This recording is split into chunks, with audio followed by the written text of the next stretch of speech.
저는 이런 토크나 이런 콘서트에 한번 경험이 없습니다. 그래서 오늘 순서가 마지막째라 앞에서 하시는 대담을 끌어가시는 분들 보고 눈치껏이라도 해야 되겠다 이런 생각을 하고 기다렸는데 뭐 그렇게 어려울 것 같지는 않습니다.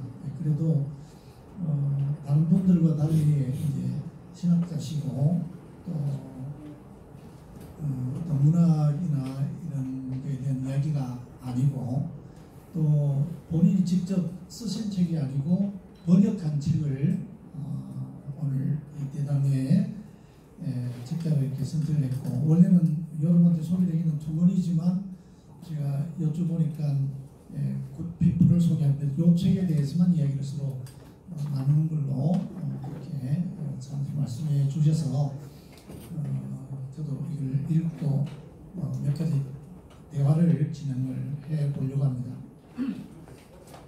먼저 우리 장기영 박사님은 정말 우리가 그 학교 때에는 조정남 박사님 통해서 웨슬레 신학을 공부했는데 너무나 이론적이고 조직신학적인 웨슬레만 배웠지 그 웨슬레의 그 신학을 갖고 목회를 어떻게 적용해야 되는 실천신학적인 부분에 대해서는 공부를 못했어요. 근데 지금 제가 이 책을 읽으면서 느낀 것은 이건 평신도를 위한 것이 아니라 목회자를 위한 기본적인 목회의 어떤 지침이나 혹은 목회관 또 목회 방법 어떤 면에서는 아주 디테일하게까지 이렇게 하는 게 좋겠다 하고 이 저자는 말하고 있습니다. 그래서 웨슬레 신학의 입장에 서서 미국 연합감리교에서 목회를 한 이 책을 쓰신 분, 이 로즈 로스라고 하는 분의 이 글을 제가 읽으면서 먼저 우리 장기영 박사님에 대해서 이렇게 소개를 드리고 이 책의 내용이나 이런 것은 이제 우리 교수님 통해서 어떤 내용들을 담고 있는지를 교수님한테 얘기를 좀 듣고 제가 저는 몇 가지 질문을 해야 되는 사람으로 생각하고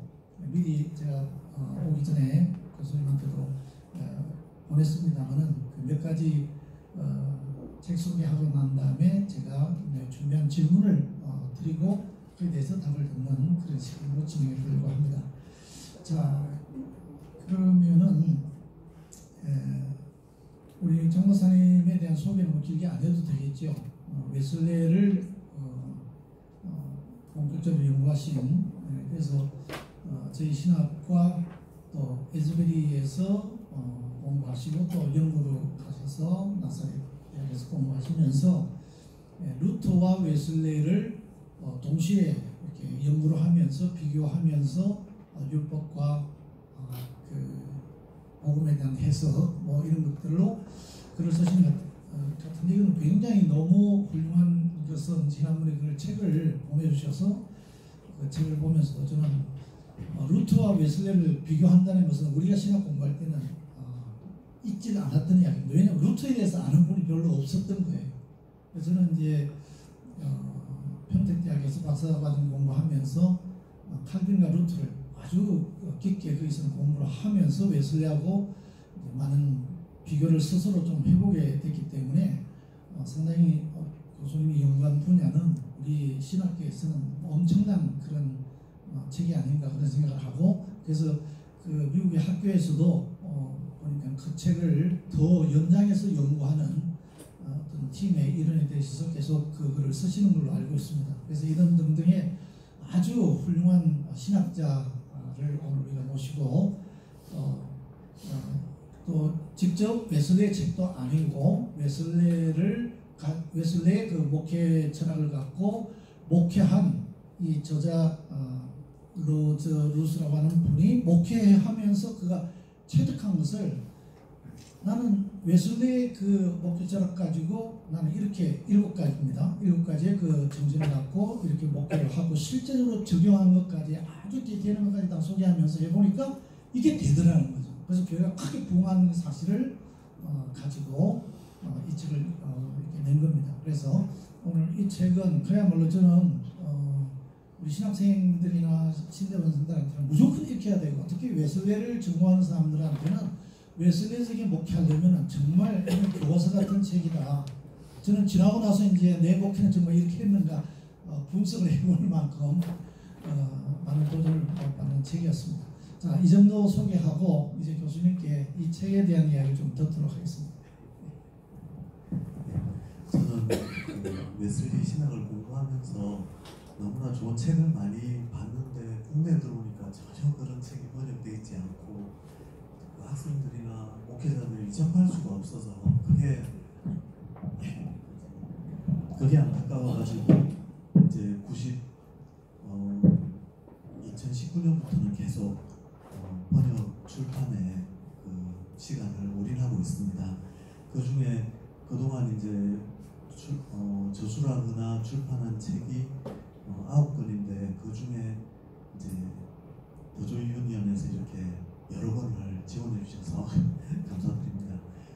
그리고 특히 이제 현장에서 목회하시는 분들이 목회에 도움을 받을 수 있는 그런 웨슬리 신학 관련 책은 좀 있지만 그런 책이 없어서 두꺼운 책보다는 정말 실제적으로 도전이 되는 그런 책을 번역하고 싶다는 생각이 들어가지고 자료를 찾다가 읽어보고는 너무 좋아서 이 책을 번역하게 되었습니다.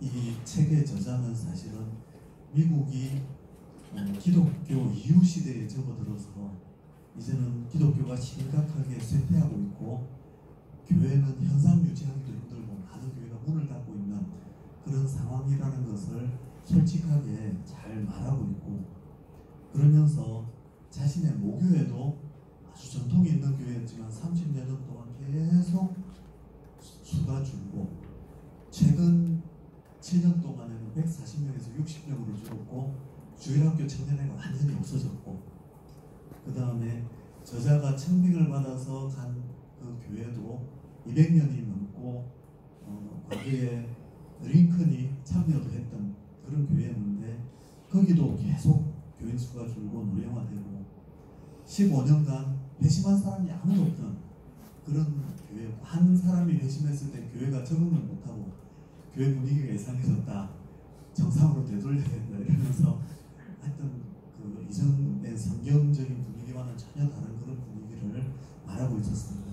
그런 상황 가운데서 이제 복음을 체험하고 열정이 있어서 여러 사역에 열정적으로 뛰어들었지만 그때마다 많은 열매가 있었음에도 그때그때뿐이었고, 그래서 어떻게 하면 초대교회처럼 날마다 구원받는 성도들의 수가 있고 그리고 계속적으로 그런 부흥의 열기가 꺼지지 않는 교회가 만들까, 이걸 고민하다가 교회를 개척하면서 웨슬리의 믿음을 전하는 7가지 방법, 그것을 접하고 그것을 적용한 그런 내용으로 이 책을 기록을 하고 있습니다. 이분이 교회를 개척해서 10년 동안 한 800명 정도가 되는 그런 교회로 성장을 시켰고, 그래서 또 지교회로 개척하고 또 다른 교회에 청빙을 받아서 그곳에서도 오래된 교회를 분위기를 쇄신을 하면서 그런 능력을 인정을 받아서 감리교 연회의 그 이사로 발탁이 되고, 그래서 교회 개척과 교회 갱신, 그 다음에 컨설팅 사역 이런 것들을 총괄하는 그런 일을 맡은 분인데요. 저는 이 책에서 제가 책을 읽고 번역하고 싶다고 생각하게 된 내용은 크게 2가지입니다. 하나는 우리가 전도를 꺼리게 되는 이유 중에 하나가 우리 스스로도 믿음을 신앙생활을 하고 나서 지금까지 믿음으로 이렇게 성장해 오는 과정이 쉽지가 않았고, 그래서 다른 사람을 대할 때도 아무것도 모르는 저 사람한테 믿음을 심어주고 이렇게 신자로 이렇게 성장시키기까지 얼마나 많은 과정이 걸릴까, 이런 생각을 하게 되면서 한마디로 말하면 맨 땅에 헤딩하듯이 저 사람한테 내가 신앙을 넣어줘야 되는데 그게 가능한가, 이런 생각을 하기 쉽다는 것이죠. 그런데 이 목사님은 목회를 하는 과정 중에 상당히 각 챕터마다 이런 기록을 하고 있는데, 신자들이 다가가서 전도한 적이 없는데 교회로 스스로 찾아나온 사람들이 많았다는 것이죠. 그러면서 우리가 웨슬리 신학을 공부할 때 흔히 선행은총 이런 이야기 하지 않습니까? 구원 이전의 은총, 후신자들에게도 하나님 베풀어 주시는 은총, 일반 은총이라고도 하는데 그런 사례를 이 책에 잘 기록을 하고 있습니다. 예를 들면 정말 직장생활도 문제가 없고 가정생활도 문제가 없고 청소년들을 위한 봉사도 하고 선한 삶을 살아가는데 뭔가 마음에 이런 게 이게 전부는 아닐 텐데 이런 마음을 뭔가 부족한 마음을 가지고 있다가 가족이 사고를 당해가지고 아들이 죽을 뻔한 그런 경우를 겪습니다. 그런데 다행히 회복이 됐는데 두 부부의 마음에는 계속해서 이게 인생의 전부는 아닐 텐데 우리보다 더 큰 어떤 존재와 소통해야 되는 거 아닌가 이런 생각을 가지다가 아내가 우리 이번 주에 교회 나가보는 게 좋겠어. 그러니까 남편도 그런 마음을 가지고 있다가 스스로 교회를 찾아가는 그런 이야기가 나옵니다.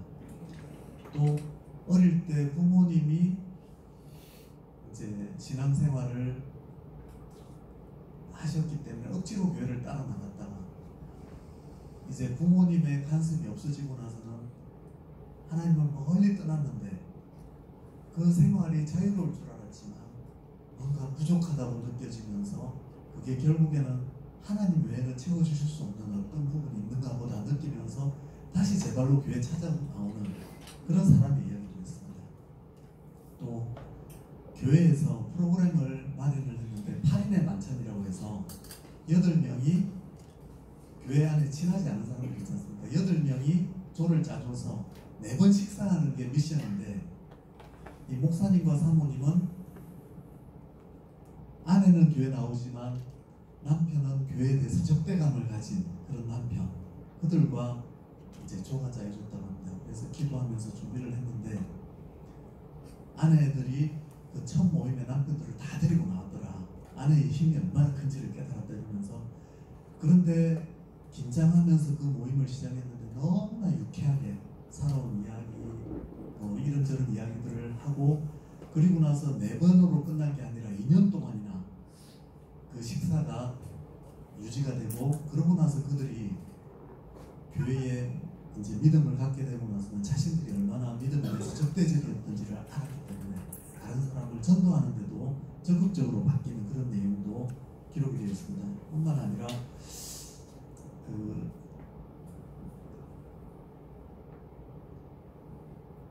타지에서 이제 사랑하는 사람을 만나가지고 결혼을 하고 좋은 직장도 없고 집도 구입했는데 계속 외로움을 느끼던 한 사람이 도저히 외롭고 우울해서 안 되겠으니까 친구라도 만나야 되겠다 싶어서 교회를 찾아가는 경우도 나오고요. 교회 나가면서 패스트 브랜드 이런 거 아니어도 좋습니다. 그냥 그저 이야기 나눌 상대만이라도 하나님 주세요 이런 마음으로 교회를 나갔다는데 첫 설교부터 우리가 영적인 가족이 얼마나 필요한가 이런 이야기를 들으면서 눈물을 쏟고 펑펑 울면서 정말 교회에서 영적인 가족을 만났다 행복해하는 그런 내용도 있고요.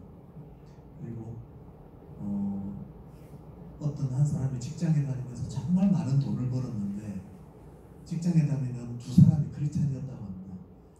그런데 그들이 왜 교회 다니는지 궁금해서 때로는 자기가 먼저 이야기를 꺼내도 교회 다니는 사람이 얼굴을 붉히면서 뭔가 부끄러워하면서 이야기를 더 이상 하지도 않고, 그래서 어느 날 인생의 중요한 이야기를 정말 나누면서 자기가 진지하게 물었는데 너에게는 교회가 정말 중요하니? 그랬더니 그렇지 뭐 하고 얼굴 붉히더니 더 이상 말을 안 해주고, 자기는 정말 궁금해서 뭔가 도움을 주기를 바라고 말을 꺼냈는데 왜 그리스도인들은 교회를 다니면서 남에게 그 말을 안 해주는지 오히려 궁금해하는 경우도 있었습니다. 이런 많은 예들이 있고요.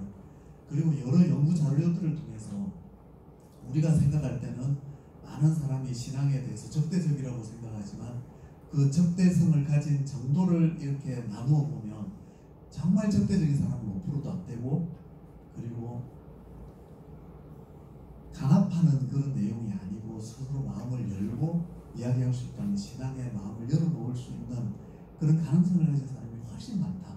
어떤 사람은 정말 신앙생활의 필요를 느끼고 있어서 지금이라도 제안만 하면 교회를 따라 나올 사람도 너무나 많다. 이런 것들을 통계 자료를 통해서 잘 보여주고 있습니다.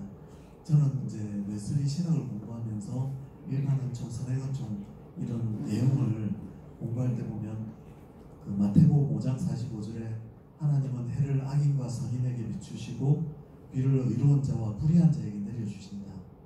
이런 말씀이 나오고 사도행전 17장에 보면 바울이 아레오파고에 가서 아테네 철학자들에게 이야기를 하면서 너희가 종교성이 많다. 그러면서 하나님께서 만민에게 생명과 호흡과 만물을 친히 주셨는데 이는 사람으로 하나님을 더더머 찾아 발견하게 하려 합니다. 이런 말씀도 나오고요. 로마서 1장에 보면 악을 행하는 불신자들에게도 하나님을 알만한 것을 주셨다. 이런 말씀이 나오고 로마서 2장에 보면 율법이 없는 사람들도 하나님 앞에서 양심의 가책을 느끼고 심판에 대한 두려움을 어느 정도 갖게 되는 것도 하나님의 은혜로 다 나오는데 이런 것들이 또 전도서 3장에 보면 모든 사람에게는 영혼을 사모하는 마음이 있다. 불신자들에게는 그게 정말 있는지 없는지를 몰라서 그렇지 그런 영적인 것에 대한 바람, 소원, 내세에 대한 그런 행복에 대한 바라는 마음이 누구나 있다고 그렇게 말을 하는데 이런 것들이 사실은 성령님께서 우리가 말씀을 전하지 않은 사람들 가운데도 그러니까 불신자들과 이교도들 가운데서도 이런 마음을 심어주셔서 마음밭을 일구고 계신다는 것이죠. 그런데 그런 사람들에게도 마음밭을 일구고 계시다는 것을 우리가 알지 못하기 때문에 전도에 대해서 소극적이 되고 또 한편으로는 나는 유대인들이 그랬던 것처럼 나는 선민이고 저들은 아예 택함받지 못한 사람이니까 가르쳐줘도 모를 것이다 이런 생각을 지레갖기 쉽지만 이 로스로스 목사님은 그렇지 않고 우리가 다가가기 전에도 성령님께서 그들에게 일반은총, 선행은총으로 마음밭을 일구고 계신다. 그것을 많이 경험하고 그걸 여기에 소개하고 있다는 것입니다. 그러면서 하는 말씀이 예수님께서 하신 말씀 중에 들판이 휘어져 추수하게 되었다. 우리는 생각하기를 우리가 가도 이제 사람 씨부터 뿌려가지고 막 거둘러면 엄청난 오랜 시간 노력이 걸리고 그렇게 하기가 힘들 것이라고 생각하지만 예수님은 모든 것을 보실 수 있는 분이셔서 정말로 먼저 다가가셔서 마음밭을 일구시고 정말 우리가 다가가면 이렇게 다가올 수 있는 많은 사람들을 만들어 놓고 계시다 이렇게 표현을 하고 있습니다. 그래서 사실은 이 책을 통해서 많은 목회자들이 전도에 대한 거부감이나 두려움 이런 것들을 좀 극복할 수 있지 않나 이런 생각이 들었습니다. 네. 그 다음으로 지금 이제 목사님 말씀하신 것은 제가 이제 먼저 책을 본 사람으로서 굉장히 서론적인 말씀입니다. 이 책이 왜 쓰여졌느냐 하면은 지금 말씀하신 걸 참고로 제가 설명드린 것은 이 책 제목이 굿피플이지 않습니까? 그러니까 지금 말씀한 이 내용들이 우리의 전도 대상자들이 굿피플이라는 거예요. 이미 하나님의 성령적 은총으로 이미 다 준비되어 있고 지금 말씀처럼 추수할 지금 시기에 이르는 사람인데 우리가 안 간다는 거죠. 우리가 두려워서 말을 못 꺼낸다는 거죠. 이걸 지적하고 있는 겁니다. 그러면서 이분은 그 굿피플을 우리가 결코 포기하지 말고 찾아가자. 그런 이야기를 풀어나가는데 지금 사실 이 책 내용은 7가지로 이제 지금 어떻게 찾아가서 어떻게 그들을 전도할 것인가 또 이렇게를 설명하는데 그 부분을 좀 말씀을 먼저 본론 내용을 조금 짚어주시면 좋겠습니다. 예, 감사합니다. 목사님께서 제가 잊어버렸는데 책 제목을 이렇게 설명해 주셔서 너무나 감사합니다. 여기 굿피플은 이제 많은 분들이 오해를 하시는데 신앙생활 잘하고 있는 이런 사람도 있다 뭐 이런 걸 소개하는 게 아니라 정말 하나님이 마음밭을 일구고 계신 교회 밖에 있는 사람들이 많다 이런 얘기입니다. 그 1장에 보면 능력의 근원을 가까이 하라 이런 제목이 나오는데 노래 하나를 미국 드라마에 나오는 노래 게세라 세라 이런 노래가 있거든요. 그 노래의 그 의미는 사실은 될 대로 되겠지 잘 잘 되겠지, 내지는 뭐 어떻게든 되겠지, 이런 의미입니다.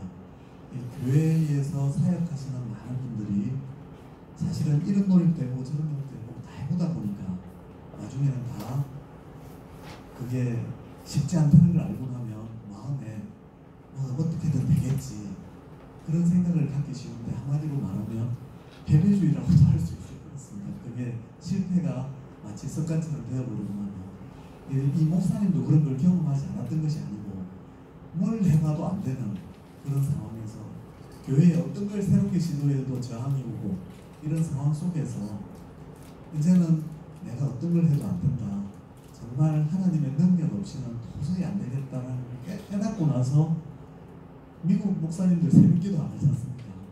그런데 교회에 어떤 그 행사를 준비해놓고 2주 동안 새벽 3시에 일어나서 그 행사를 위해서 계속적으로 기도하고, 그런 내용으로 인해서 교회의 영적 분위기가 달라졌다, 이런 표현을 쓰시거든요. 그리고 이제 15년 동안 한 번도 회심하지 않았던 그 교회에서 정말 회심자가 나타나면서 영적인 뚝이 무너졌다, 이런 표현을 씁니다. 그 다음부터 몇 년 동안, 수년 동안 수십 명이 회심하기 시작하고, 근데 그 과정 중에 기도라는 것이 능력의 근원이 되었기 때문에 자신도 기도했을 뿐만 아니라 교회의 모든 성도들을 이제 기도팀으로 조직하고 기도하게 만들고, 기도 프로그램, 기도 학교, 그러면서 기도를 교회의 가장 우선순위가 되게 만드는 그런 노력과 프로그램, 그 과정을 잘 설명하고 있습니다. 저는 이게 이제 우리가 기도의 중요성을 잘 알지만, 그걸 정말로 교인들을 기도에까지 끌어들이기 위해서는 얼마나 많은 고민과 노력이 필요한지를 이 부분에서 좀 느꼈고요. 목사님 혹시 여기에 대해서 나누셔? 근데 사실 이 이야기는 우리한테는 너무 익숙한 이야기죠. 또 저도 어쨌든 기도를 목회 최우선으로 하는. 그래서 저는 이제 2가지 축으로 목회해 왔는데요. 기도 목회와 성경 목회.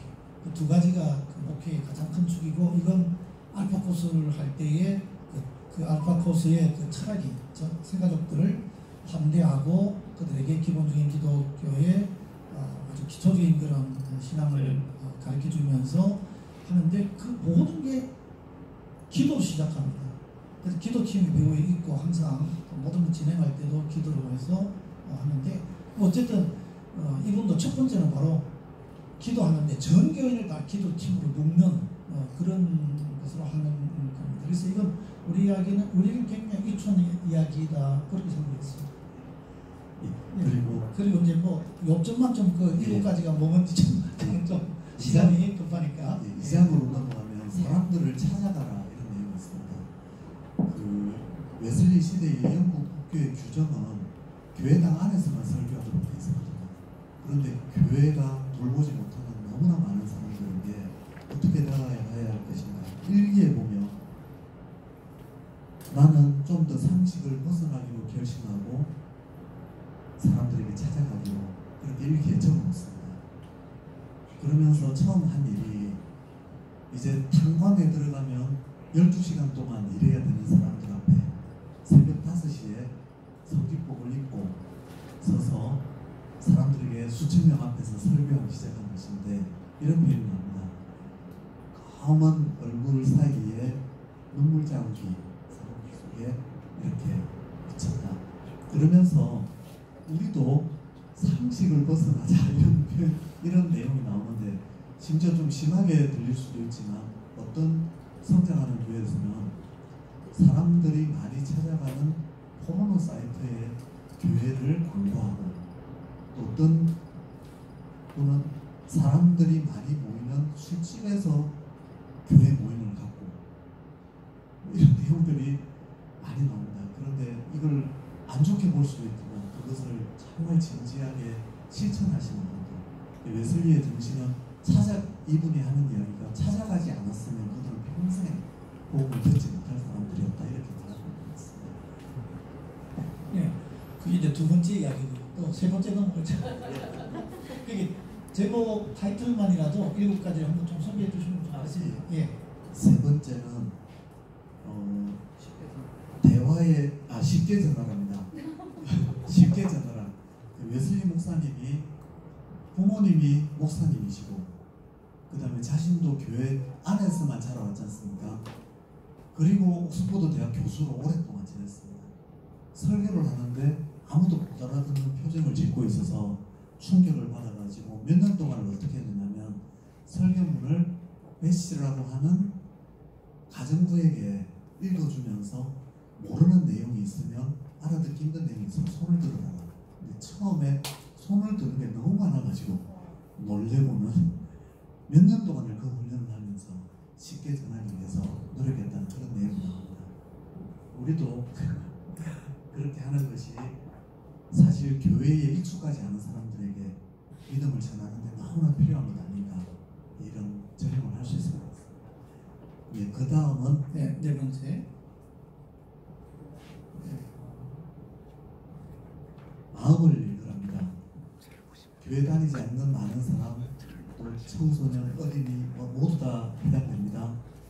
많은 사람에게 다가가려면 그들의 문화적 감수성에 초점을 맞추어야 된다. 이러면서 예를 들기를, 초대교회 때 유대인들은 익숙했지만 이방인들이 새로 예수님을 믿게 되면 그 율법을 다 지켜야 되느냐, 그게 큰 부담이었을 때 예루살렘 회의가 열려서 그들에게 율법을 부과하지 말자, 이렇게 결정한 것이 사실은 기독교를 유대교의 한 분파가 아니라 세계적인 종교로 만든 결정이었다, 이렇게 말하면서, 사실 영국 국교회는 고교회주의라서 가면 아주 형식적인 예배, 그리고 분위기, 그리고 알아듣기 힘든 그런 라틴어를 섞어가면서 드리는 예배를 웨슬리는 사람들이 다 할 수 있는 찬송에다가 가사를 붙이고 누구나 모이기 쉬운 그런 분위기로 예배의 분위기를 만들고, 그래서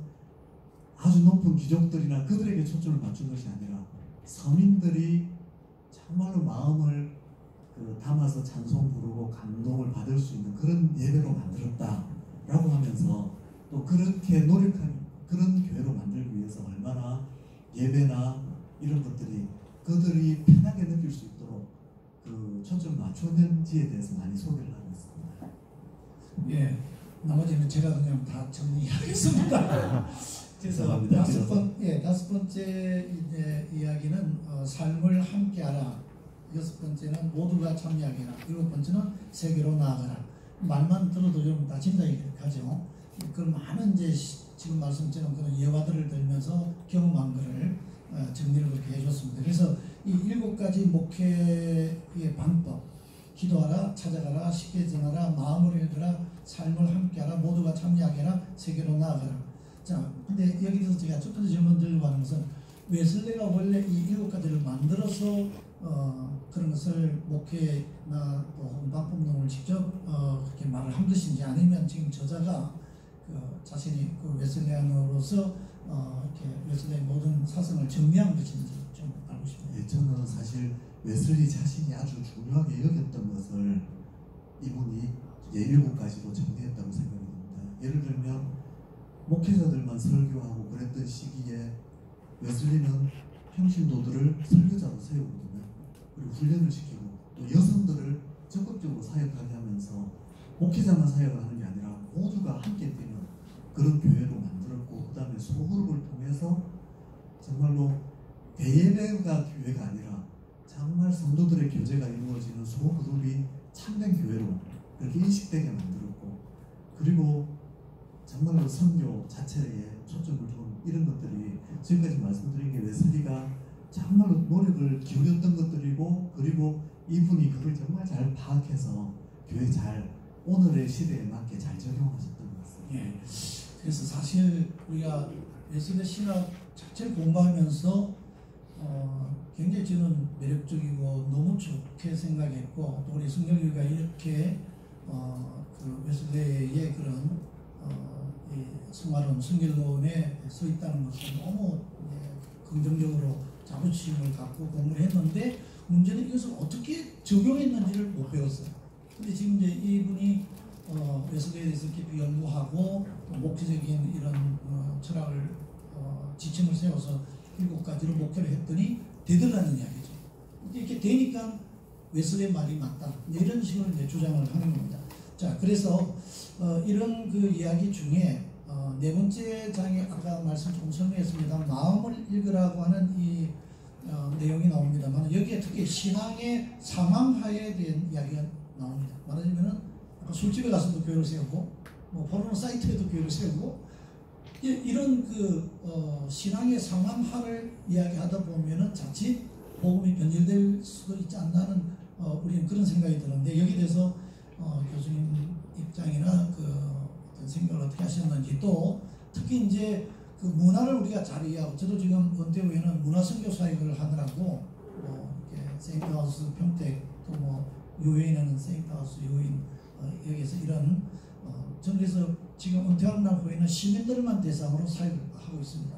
교회를 향한 사역을 하지 않고 그래서 그런데 중요한 것은 음악을 이야기해요. 여기서 그래서 이 음악의 중요성 왜 음악을 이렇게 이 신앙의 상황하에 그렇게 중요시 여기고 했는지 그것은 옳은 것인지 뭐 이런 등등 좀 말씀해 주시죠. 예, 그 예를 들면서 차를 탔는데 그 신앙생활을 아주 이렇게 그 보수적으로 하시는 분이 그 차를 탔을 때 음악을 들었는데 자신이 정말 좋아하는 그런 음악 그게 나오면서 거기에 감동받은 이야기가 나오거든요. 그러니까 문화 코드가 있다는 겁니다. 그래서 이제 그런 걸 실천하기 위해서 어떤 교회는 카우보이 교회, 그 목장들만 있는 교회, 거기에 사람들이 양복 입고 이렇게 나오는 게 아니라 목사님도 카우보이처럼 입고 그들도 그냥 평상시 생활하던 그런 복장으로 나와서 그런 방식으로 드리는 교회. 그 다음에 호주의 힐송처치 같은 경우는 젊은 사람들을 위해서 뭐 락 음악 이런 걸 가지고 예배를 드리는 교회. 그리고 여러 다문화가 이루어져 있는 그 교회에서는 9개의 공동체로 예배가 16개가 돌아가면서 여러 다양한 음악으로 다양한 예배를 드리는 교회. 이런 것들이 보면 사실 그들이 나왔을 때 편하게 느낄 수 있도록 해주기 위해서 그들의 문화의 방식으로 예배를 기획하고 그런 내용인데 우리도 사실은 그분이 하시는 말씀은 교회 다니는 사람들이 익숙한 방식, 오랫동안 해왔던 방식으로만 하지 말고 항상 교회에 나오게 될 사람들을 대상으로 예배를 기획하자. 이런 것들이 그 중에 가장 핵심을 예배 음악으로 말씀하고 있는 것 같습니다. 요즘 말하는 이제 CCM 같은 거죠. 그래서 이들이 익숙한 그 요즘의 음악 그 트렌드 근데 사실 저는 지금 뭐 10대들이 부르고 20대들이 하는 걸 도저히 쫓아갈 수 없어서 어떻게 할까 고민이 되는데 어쨌든 우리들 시대는 그래도 CCM이 많은 그 안 믿는 사람들의 마음까지 움직일 수 있었던 것처럼 음악이 그런 그 문화의 그들을 이해하는 문화로서 굉장히 좋은 방법이다 하는 걸 이제 이 책에서 강조하고 있는데 교수님 그 견해를 말씀해 주셨습니다. 시간이 많이 갔기 때문에 마지막으로 웨슬리 신학에서 이론보다 실전에 필요한 이런 목회 지침서가 많이 있는지요. 그리고 그동안 한국 교회가 웨슬리 목회관으로 볼 때에 제대로 해왔는지 두 가지만 좀 말씀해 주시죠. 저는 이제 솔직하게 말씀드리면 웨슬리를 가르쳐 오시는 교수님들은 계셨지만 전문 한두 과목이 신학대학에서 배울 수 있는 전부였고 웨슬리 신학의 혜택을 우리가 입을 수 있을 정도로 충분한 자료도 없었고 그걸 우리가 배울 수도 없었다는 생각이 듭니다. 그래서 목회를 할 때나 뭐 신학생들이 공부를 할 때나 제대로 갖추어진 어떤 공부를 해본 적이 없다. 저는 이런 생각이 들고 우리가 누려본 적이 없다고 저는 생각을 하고 있습니다. 그런데 실제로 그런 데 대해서 연구된 지금 많습니까? 너무나 많습니다. 제 지도 교수님께서 매년 웨슬리 연구 자료 목록을 업데이트 해가지고 출판을 새롭게 하시는데 300페이지가 넘거든요. 그 중에 단행본 목록이 100페이지가 넘고 연구 자료 목록이 200페이지가 넘는데 정말 우리나라에서는 그 번역된 게 손에 꼽을 정도고 특히 목회 자료도 특히 그렇습니다. 외국에 너무 많은데 웨슬리안 자료가 많은데 우리는 쓸 자료가 정말 없습니다. 그래서 교수님의 안타깝습니다. 앞으로 해야 될 그 역할이 너무 크시다. 또 많은 이 방면에 그러니까 웨슬리의 이 목회를 연구하고 또 실천신학 분야에서 역할을 좀 많이 해주고 또 사실은 이게 적용해서 이 저자처럼 성공적인 사례가 나와야 그게 맞다 이렇게 되기 때문에 실제 그런 웨슬레의 목회관에 의한 실제가 좀 많이 나오면은 그것도 많이 알려주시고 하는 역할을 해주시면 좋겠습니다. 아까 마지막 말씀드린 것처럼 한국 교회가 그런 웨슬레의 목회관이나 목회 지침에 의해서 지금 어떻다고 보십니까? 분석한다면 그 성경적으로 목회해 오신 분들은 웨슬리를 알든 모르든 웨슬리식으로 해오셨다고 저는 생각을 하고 있습니다. 그렇지만 그런 자료가 늘어나고 이런 우리가 이렇게 했더니 정말로 우리도 유익을 얻었다 이런 내용이 많아질수록 더 많은 유익을 누릴 수 있지 않을까 싶어서 앞으로 알겠습니다. 더 기대가. 왜 제가 이런 질문을 던지냐면은 저는 목회를 다 끝내놓고 이런 책을 접하니까 이제 이 책으로 제 목회를 다시 평가를 해보는 거예요. 근데 어떤 부분은 너무 취약했고 어떤 부분은 또 한국교회가 강한 점이 있지 않습니까? 그래서 그런 거는 또 잘한 것도 있지만 이런 부분은 또 놓쳤구나. 더 적극적으로 찾아가야 되는데 또 이들이 그야말로 구피뿌리인데 그걸 교인들한테 더 많이 강조하지 못했구나. 이게 가슴 찔리네요. 여기 저자가 말하는 것처럼 우리도 여기 계신 분들도 하나님 이미 성령 은총을 너무나 강렬하게 이미 추수할 때가 됐다. 이미 저들에게 하나님 다 해놓으신 거예요.